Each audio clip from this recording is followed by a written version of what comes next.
Welcome, everybody, to the very first edition of Pedal TV News. That's right, I'm your main man, Eddie Monster here. It's such a great occasion to be able to do this. I told you guys it was going to come eventually. Now it's here.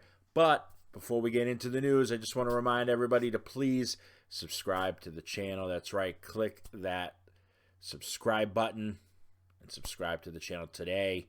We appreciate every single one of you. All right, let's get right into it. Our very first news story here. Some of the creators of Guitar Hero are teaming up with Gibson Guitars and Red Octane Games to develop a brand new game that is a rhythm action game very similar to Guitar Hero, and the official trailer is out now. You can find it on YouTube, and it's got some of Static X in the music, so make sure you check that out. It's exciting for anybody that loves video games for sure. In other news involving things that we just don't like band breakups, mess ups, things like that of that nature, although this one is a little different.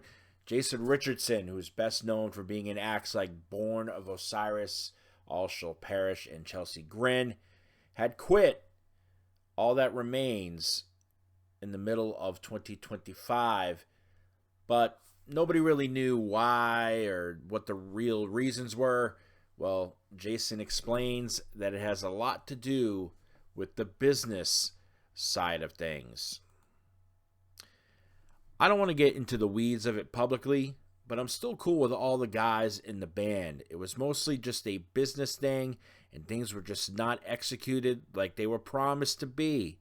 For management and the people tasked with putting the All That Remains record, Anti-Fragile, out, I'm glad the record exists, but the fact that it's already been out almost a year and there hasn't been one show. So it's like there's just a lot of things on the business side in the back end that I was not happy with at all. It has nothing to do with anyone's personality or anyone in the band at all.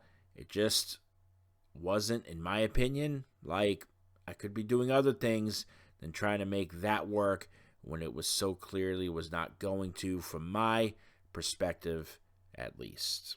Band breakups are never easy, but we've got some more news and a little bit more heartwarming news for all of you out there. If you haven't been following Incantation, you should. They're a great band. I saw them as special guests for Mayhem one year.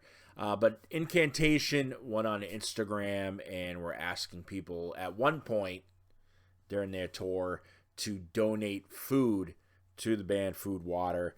They were having trouble with venues not holding up their end of the deal, so on and so forth. Well, that was corrected. That was all fixed.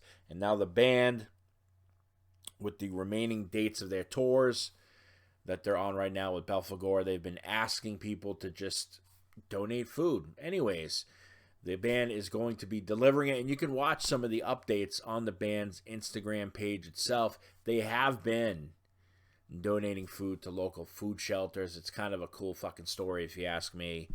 Anyways, band stepping up and doing something so completely different. It is definitely cool. In other crazy ass news, I don't know why this guy does it. I don't. But Bare Knuckle Fighting Championship has teamed up with Danny Wimmer Presents to bring you all Blood for Blood, which will feature Alex Terrible. That's right, the frontman of Slaughter to Prevail. He's going to take on Cameron I think it's Delano, I believe is his name.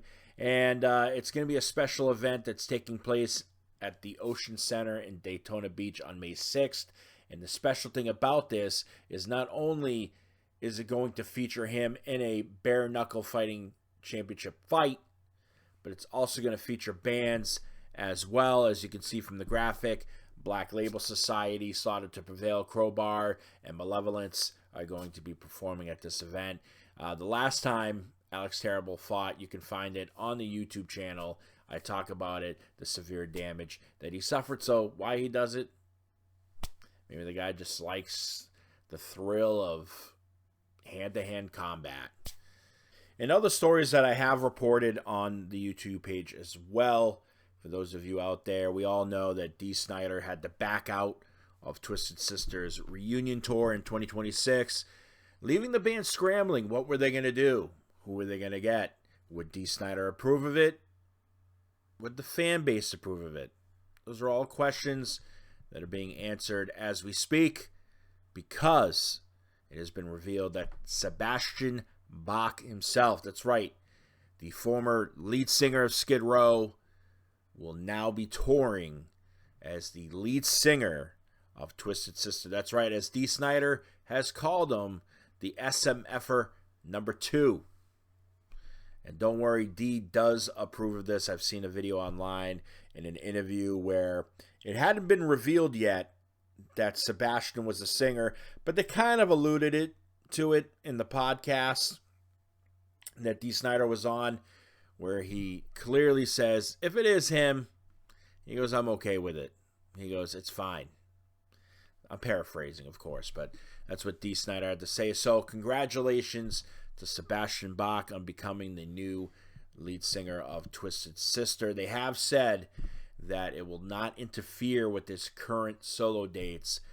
I, for one, if I may be frank with all of you out there, I, for one, am all for this. If you are going to get somebody to replace Dee Snider, there's nobody better than the one and only Sebastian Bach. I mean, hell, Skid Row is out there looking for a new lead singer as we speak. Obviously, as we can tell, Sebastian is not in the cards, even though all of us would love to see Sebastian back in Skid Row. We know these things are just not going to happen. And why not? He's going to be singing some badass fucking tunes, and I got to be honest, I cannot wait to hear Sebastian Bach belt out some Twisted Sister. I Want to Rock, The Price, Burn in Hell, all sorts of great. I mean, obviously, we're not going to take it, and I Want to Rock, and all that stuff. The Kids Are Back. You can't kill rock and roll. I mean, come on, we could go on and on and on and on with the incredible, incredible discography that Twisted Sister has. And, listen, obviously, again, Sebastian is not Dee Snider. Dee Snider is one hell of a front man. We all know that. But Dee approves, and if Dee Snider approves, then we should all approve and go and check it out. Sebastian is one hell of a lead singer, and I approve. That is my message for all of you out there. All right, in other news, Kitty have announced a tour celebrating 30 years of Kitty called Legacy of Fire. The band is going to be heading out on tour with Kingdom of Giants and Gore, and it starts June 6th in St. Louis and ends June 27th in Montreal, Quebec. That's right, Montreal, Quebec, Canada. So make sure you go and check them out. They obviously are celebrating 25 years of Spit, as well as other things. I believe their whole discography, if memory serves me correct on this one. But obviously, I'm excited. They have a tour date in my area, so yours truly will probably be there for sure. And speaking of other killer tours that we can all get behind here, Killswitch Engage. That's right. The Massachusetts Metalcore Masters have announced that they are going on the road with Machine Head, Iron Reagan, and Havoc. That is one hell of a fucking lineup. I would love to see Iron Reagan and Havoc. Great crossover thrash and thrash metal, respectively. But the tour starts off June 3rd in Detroit, Michigan, and it ends June 27th in San Francisco. That's right. You definitely do not want to miss this. 2026 is turning out to be one hell of a year for concerts. I mean, it's just one after another. Make sure you follow me on Instagram at Pedal to the Metal Radio Show. I'm always posting all the tour posters for all the tours that are being announced as we speak. Sometimes I just post them to my story, various things, but make sure you check out that account as well if you want to get all of this kind of news going there. All right, Ozzfest. I've posted videos, stating my dream lineups and things of that nature. Well, according to Sharon Osbourne, Ozzfest is coming back in 2027. That is a victory for metalheads everywhere. I swear. I loved Ozzfest. I went to Ozzfest 98, 99, 02, 03, 04, 05, 06, and I went to the one in Texas. It was one day only with Metallica and Ozzy. So, yeah, I am freaking excited.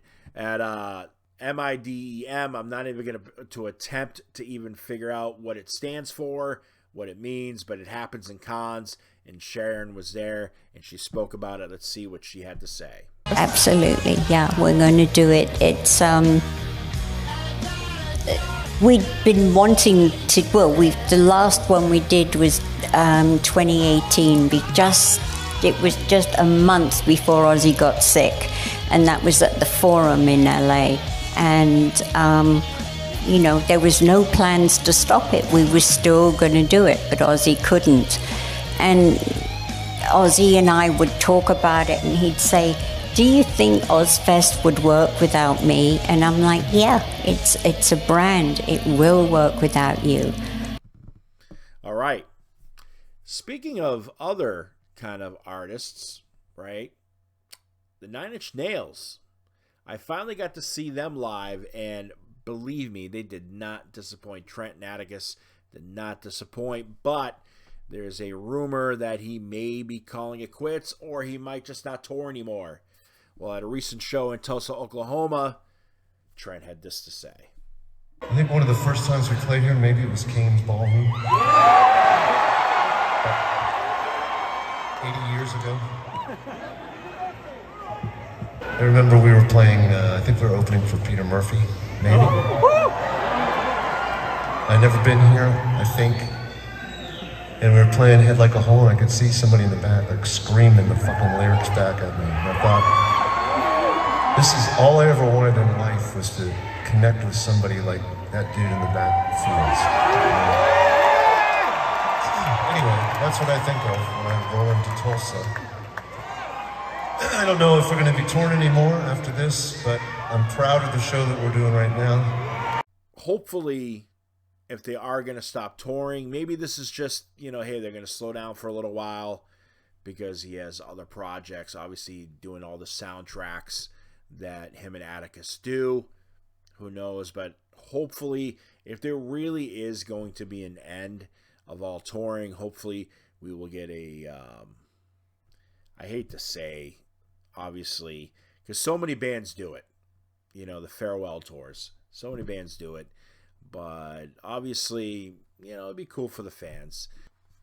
In my last bit of tour news, hardcore mainstays Terra have announced that they are going on tour, which starts April 22nd in Denver, and it runs through June 6th when they go to Granby, Quebec, Canada, with Pain of Truth End It and Start Today. The tour is in support of the band's upcoming release, Still Suffer, which is coming out April 24th.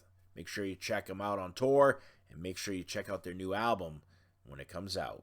All right, in our last bits of news, Blackbraid have announced a new EP entitled Nocturnal Womb, which includes the single Celestial Bloodlust and obviously Nocturnal Womb. And they've said that Nocturnal Womb and Celestial Bloodlust were the tracks that were too dark and visceral to fit the story of Blackbraid 3, which, by the way, if you've not heard Blackbraid 3, you're missing out. It is a fucking fantastic record. But anyways, the tracks exist on their own outside of the album trilogy, which is why they are doing the standalone EP. Let's take a little listen to a track.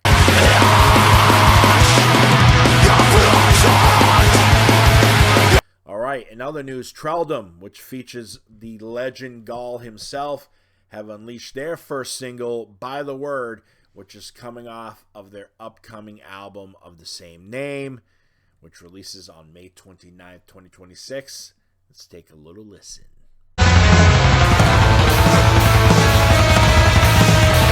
And in my last piece of news before we sign off here, Nervosa have unleashed a new single and video for the track Ghost Notes, which is off of their upcoming album Slave Machine, which is due April 3rd.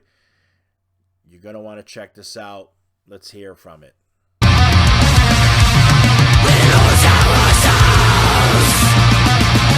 All right, well, that's going to do it for us here at Pedal TV News. Hopefully you guys have all enjoyed this. We're going to try to do this as much as we possibly can. As always, please subscribe to the channel if you want to stay in tune with everything I do here. I appreciate every single one of you that follows, and I try to create as much content as humanly possible.